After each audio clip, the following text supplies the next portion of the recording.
Now, Barbara Dohmann, called to the bar in 1971. She's Queen's Counsel, appointed Silk in 1987. Speaks German and French fluently, Spanish and Italian working knowledge. It's very impressive for people like me who don't feel they speak English with working knowledge. Described in the directories as having a fabulous intellect, straight to the heart of the matter, legendary figure, tenacious, absolutely ferocious. Having been on the end of various of her opinions in past years, not recently I should say, I can testify to that. She also sits as a deputy in the Queen's Bench Division in the Commercial Court and the Chancery Division. She's an arbitrator, deals with cases in all kinds of places, Bermuda, Gibraltar, Singapore, Brunei, Grand Cayman, Bahamas, British Virgin Islands, member of the BVI Bar. And Barbara, I think you're going to deal with the International Court in Qatar.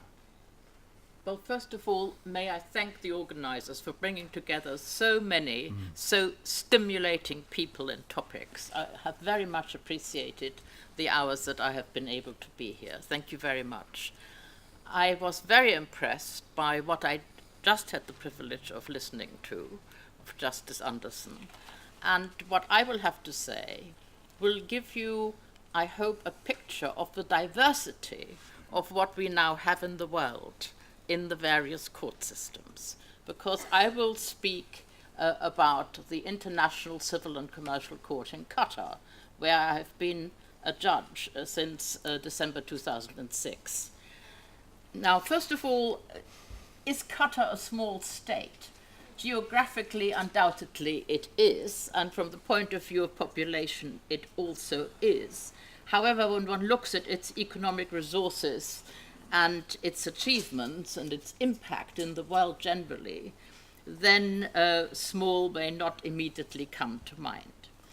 Whatever it may be, I will speak nonetheless about its international court, which was set up within the Qatar Financial Center in 2005 as part of the Qatar Financial Center, which has, by the way, its own regulator. People have been recruited from other regulatory systems and from various countries, but we have not imported in Qatar a whole regulatory system, but set up their own. And to provide independent specialist resolution of commercial disputes arising within the Qatar Financial Center, so quite a limit statutorily as to what the jurisdiction is, but to the extent it is applied, it is on the whole compulsory, then the court was set up.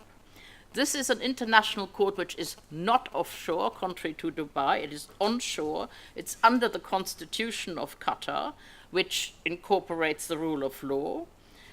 There are no further appeals from our Court of Appeal because our court has a first instance and an appellate level, and all judges are qualified to sit on either level, apart from the president of the court, who will only sit at appellate level. So far as precedent is concerned, what we decide is a binding precedent within our own court for future cases.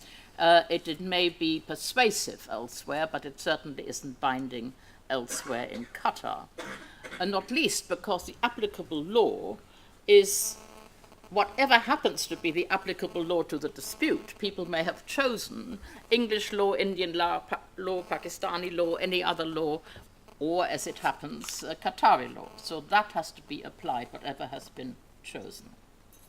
Now, the judges were first appointed in December 2006, and I can say, with admiration, that this was done without any reference whatsoever to race, to gender, to religion, to national origin, nothing of the kind. There were items in the press which said, Silk from Blackstone Chambers, first woman judge in the Arabian Gulf. Our first president was Lord Wolfe. It is now Lord Phillips, but the justices were drawn from India, Australia, New Zealand, and Scotland, that's after all not England, from Qatar itself, of course, and one of the most recent appointees is a former judge of the European Court of Justice from Cyprus.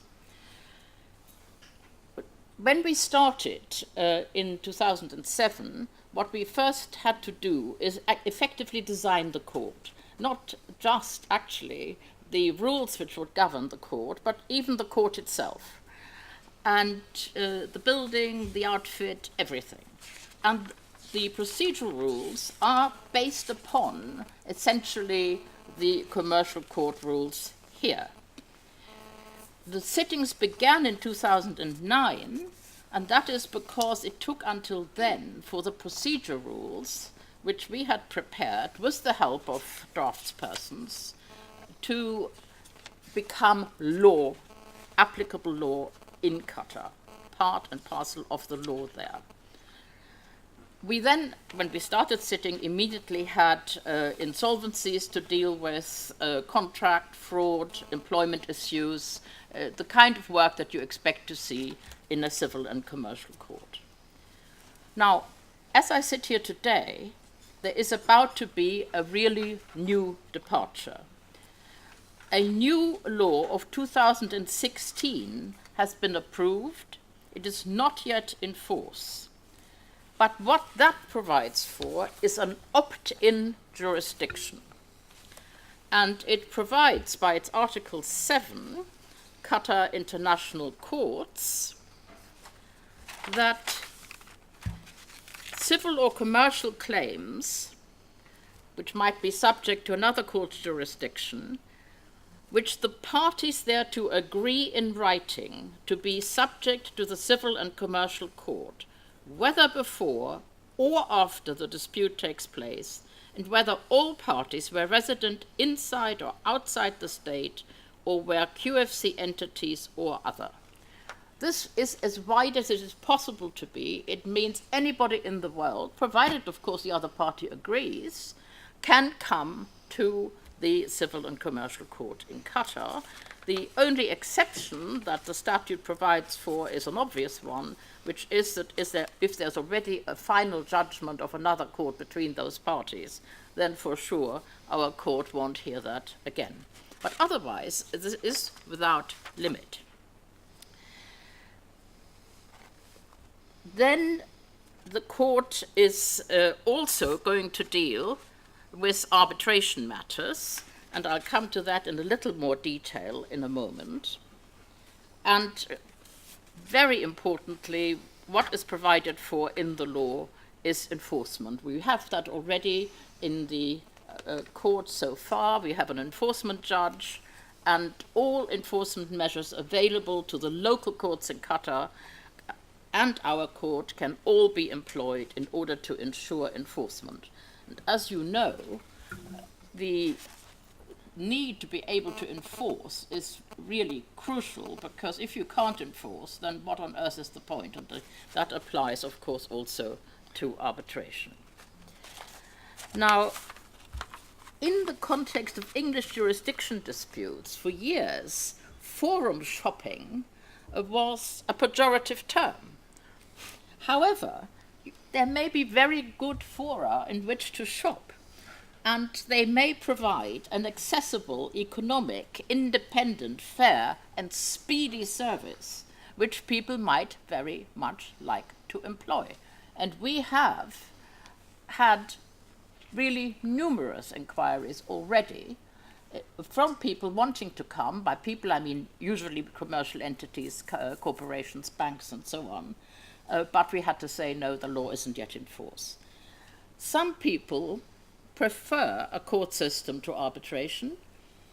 However, nonetheless, the new law is also proposing to create a dispute resolution authority in Qatar, which will, among many other tasks, have the task of promoting arbitration in the QFC as an alternative dispute resolution.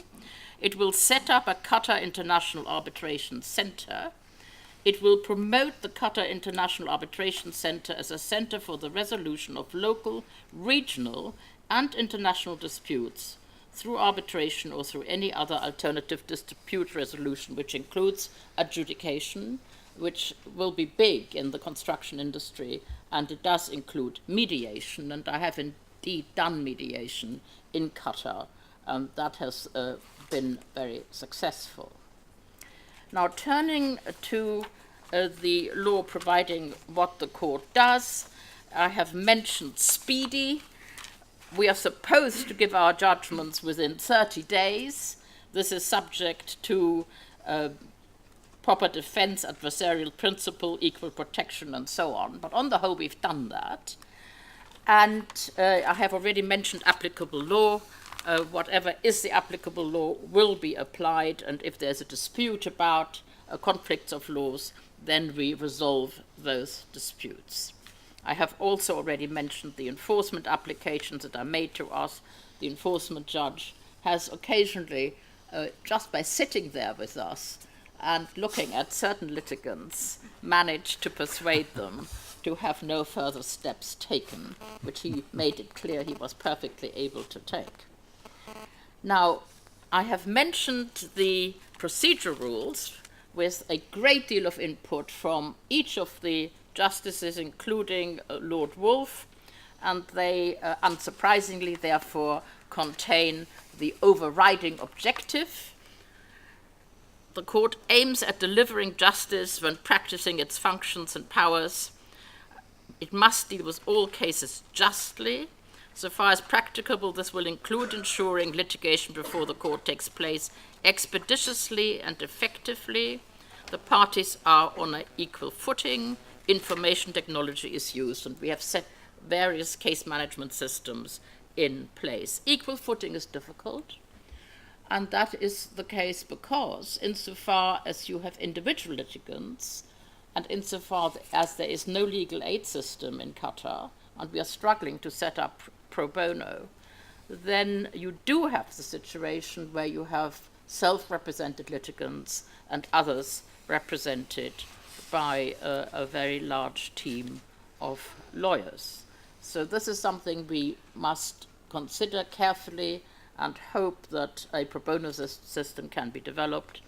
But a panel of judges is always keen to ensure that litigants in person get a fair crack at the whip that they want to put across.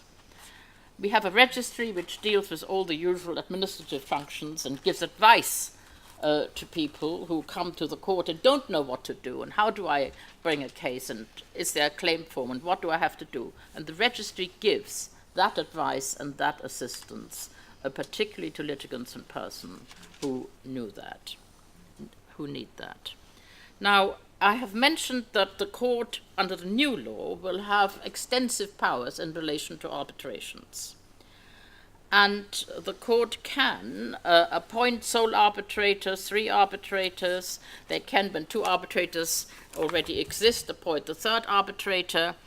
They can remove an arbitrator for cause. They can terminate an arbitrator's assignment if he has ceased to perform his functions properly, for example. The court then can make a whole series of orders in support of arbitration, which include summoning witnesses, the orders to produce documents, the enforcement of awards, enormously important, and of interim measures issued by the arbitral panel. The court can determine the jurisdiction of the arbitral panel. So we will have to see what happens in relation to the applicable rules to the arbitration, where the arbitrator will have their own power to decide whether they have jurisdiction or not, or whether then it comes to the court and we decide whether the arbitrators had a jurisdiction. And then the court, as any supervisory court, is the court which will deal with applications to challenge arbitration awards. The remedies of the court in civil and commercial matters, they are the same as you expect in a common law jurisdiction such as here from a commercial court. The court can make injunctions, order specific performance, can make declarations, award damages, of course. So all those very important remedies are available. We discussed, while we were still working on what should be our civil procedure rules, the question of rights of audience. Now, this has been a difficult topic for people who act as I have done over the years in virtually everywhere. I think, yes, virtually everywhere in the Commonwealths and in the Dominions. And it's become increasingly restrictive for English barristers, English Queen's Counsel, to just pop up elsewhere. In part, at least in good part, I suspect, this is caused by, understandably, the local lawyers not wanting to have the big cases taken away from them. Whatever the reasons are, it's become quite restrictive. It has been mentioned that I'm a member of the bar in the BVI, that's for life, but in all the other places where I have appeared, you have to apply to appear on a case-by-case basis. And depending on the jurisdiction that is involved, you have to get referees and give loads of justifications, usually given by your solicitor, your client, as to why this case actually needs you. And we had one particular case in Nassau where the Bar Council, who also have a say in this, had said, yes, counsel is needed for the trial, but not for the interlocutories. Well, actually, as you know, insofar as you're practitioners or judges, interlocutories can be very important or even determinative in a case. So we took judicial reviews proceedings against the Bar Council of Nassau, in Nassau, for Wednesbury unreasonable conduct in making such a direction, and boy, they lost. However, were you allowed to appear on that application? No, it wouldn't have occurred to me to do this, you know. But it's right to say that it's become very difficult. So we sat down in Doha and said, well, what are we going to do in relation to who appears in front of us? Because so many of the banks, the majority of the commercial entities represented there, the construction companies, the advisors, the consultancy and so on, they're all foreign from other countries. And they will want people from their own legal system to come and address us, in particular if the dispute is governed by that legal system. So we produced, and this has been in force from the outset, the following: Rights of Audience, Article 28. The President of the Court or the judge presiding over the case in question shall have a discretion to determine who shall have rights of audience, including the rights of litigants in person, to represent themselves in that case. However, where no direction has been made in relation to rights of audience, any qualified lawyer or legal professional who is entitled to appear before the Qatari courts, or any lawyer who is qualified to practice law in his jurisdiction or any other jurisdiction, shall have rights of audience. In other words, you are all welcome. Thank you very much.